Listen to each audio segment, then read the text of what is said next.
المسح علی الخفین، خفین پر مسح کرنے کا بیان۔ تو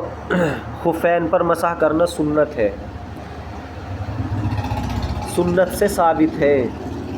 یعنی آپ صلی اللہ علیہ وسلم نے اس کے بارے میں بتایا ہے۔ تو اگر آپ سردیوں میں ہیں اور خفین پہن رہے ہیں تو مسح کر سکتے ہیں، لیکن یہ ضروری نہیں ہے، یہ رخصت ہے، اجازت ہے۔ بہتر طریقہ یہ ہے کہ پیر دھوئیں، بہتر طریقہ کیا ہے کہ پیر دھوئیں، لیکن اس کے مشروع ہونے کا، اس کے جائز ہونے کا انکار نہیں کر سکتے ہیں، اس کے جائز ہونے کا انکار نہیں کر سکتے ہیں۔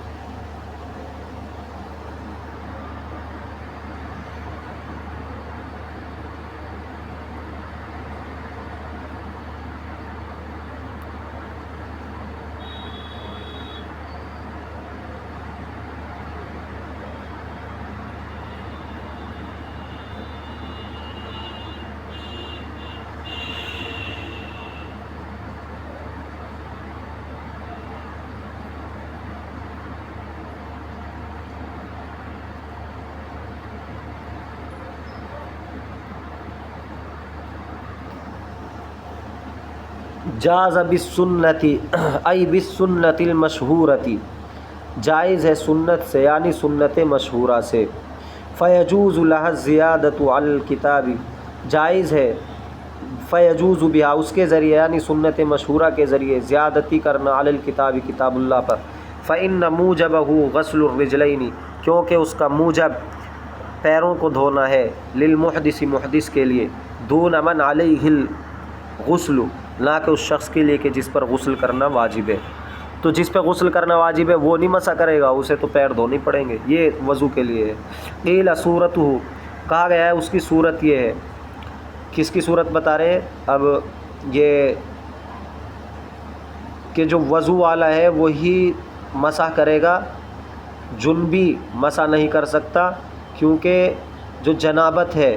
وہ پورے بدن میں پھیل جاتی ہے، اس لیے دھونا پڑے گا پورے بدن کو۔ جنبن یا تیمم، ایک جنبی نے تیمم کیا، للجنابتی جنابت کا، ثم احدث، پھر اس کو حدث لاحق ہو گیا، تیمم کر لیا تھا اب اس نے پیشاب کر لیا، یعنی حدث لاحق ہو گیا، وضو کی ضرورت اس کو پیش آ گئی۔ ومعہ من الماء، اور اس کے پاس پانی ہے، ماء یتوضأ به، جس سے وہ وضو کرے گا، فتوضأ به، اس نے اس سے وضو کر لیا، ولبس خفیہ، اور اپنے موزوں کو پہن لیا۔ یہاں تک بات سمجھ میں آ گئی؟ غسل کرنے کے لیے پانی نہیں تھا تو تیمم کر لیا،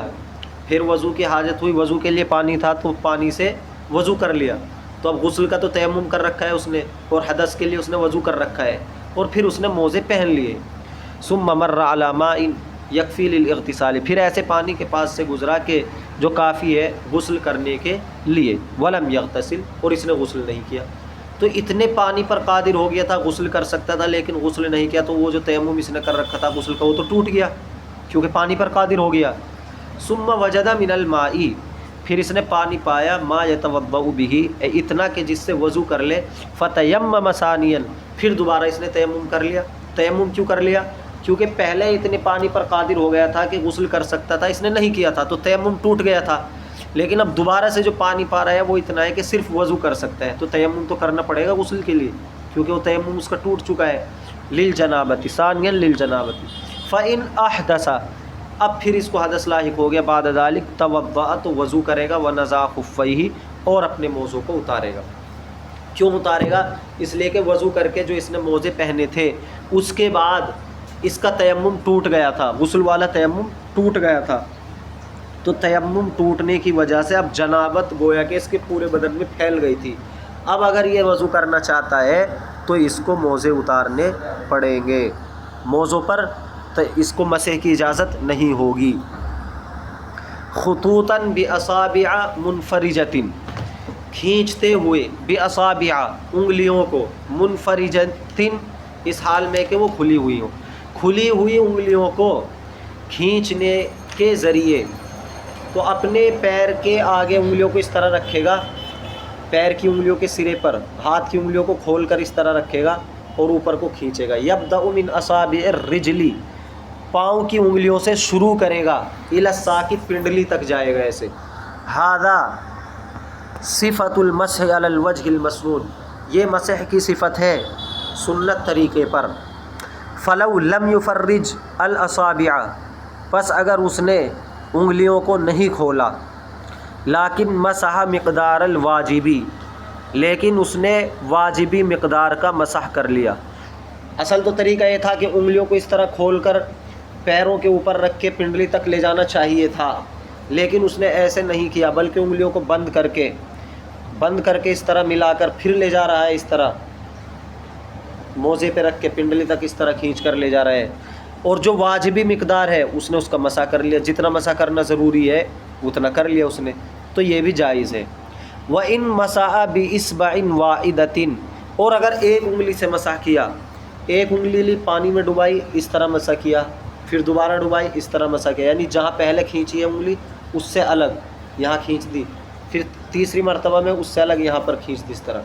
تو اب بھی مسح ہو جائے گا، کیونکہ 3 انگلیوں کے بقدر مسح کرنا ضروری ہے اور وہ اس نے کر لیا ہے۔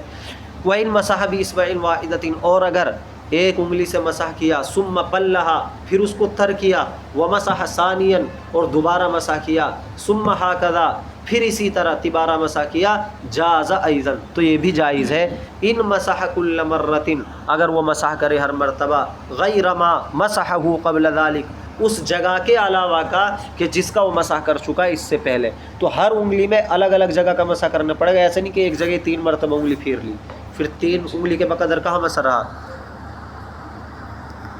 وَإِن مَسَحَ بِالْإِبْهَامِ وَالْمُسَبَّحَةِ، اور اگر اس نے انگوٹھے اور انگشت شہادت کی انگلی سے مسح کیا،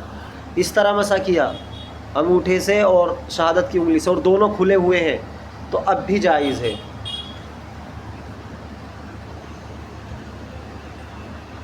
وَإِن مَسَحَ بِالْإِبْهَامِ وَالْمُسَبِّحَةِ، اور اگر اس نے مسح کیا انگوٹھے سے اور شہادت کی انگلی سے، منفرجتین، اس حال میں کہ وہ دونوں کھلے ہوئے ہوں، جاز ایضا، تو یہ بھی جائز ہے۔ لِأَنَّ مَا بَيْنَهُمَا، اس لیے کہ ان دونوں کے درمیان مقدار اصبع اخرى، ایک دوسری انگلی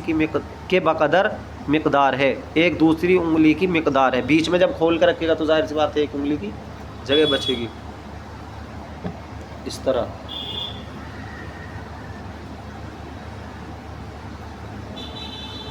وَسُئِلَ عَن مُحَمَّدٍ، اور امام محمد علیہ الرحمہ سے پوچھا گیا، عن صفت المسح، مسح کی صفت کے بارے میں، قال، تو امام محمد رحمہ اللہ نے فرمایا، ان یضع اصابع یدیہ، کہ وہ رکھے اپنے ہاتھ کی، دونوں ہاتھ کی انگلیوں کو، علی مقدم خفیہ، اپنے موزوں کے اگلے حصے پر، تو دونوں ہاتھ کی انگلیاں اس طرح موزوں کے اگلے حصے پہ رکھیں گے پیروں کے، ٹھیک ہے، اور بالکل کنارے پہ انگلیوں کے پاس، وَيَمُدُّهُمَا جُمْلَةً، اور دونوں ہاتھوں کو کھینچ دے اس طرح اوپر، لیکن ان مسح برؤوس الاصابع، لیکن اگر اس نے مسح کیا